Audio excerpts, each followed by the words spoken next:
Here's the skull now. The skull has lain in earth for 320 years. Whose was it? A horse and mad fellow. Or whose do you think? Nay, I know not. Pestilence. A pestilence on him. He poured a bottle of Rhenish on my head once. And this same skull was Yorick's skull, the king's jester. This? And that.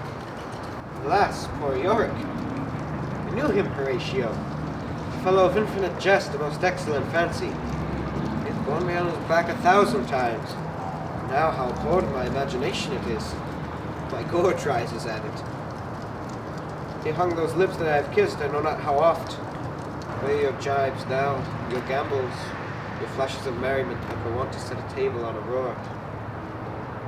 So what one now to mock your own breeding? Quite chop-fallen. Now, get thee to my lady's chamber, and tell her to paint an inch thick, for to this fortune she must come. Make her laugh at that. Prithee, Horatio, tell me one thing. What's that, my lord? Do you think Alexander looked so in the earth?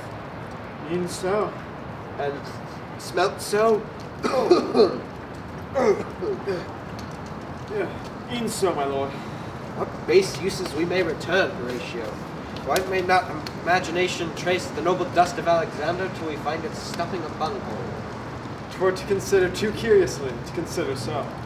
No faith, not a jot, but to follow him thither with likelihood enough, and modesty is thus. Alexander died, Alexander was buried, Alexander returneth unto dust.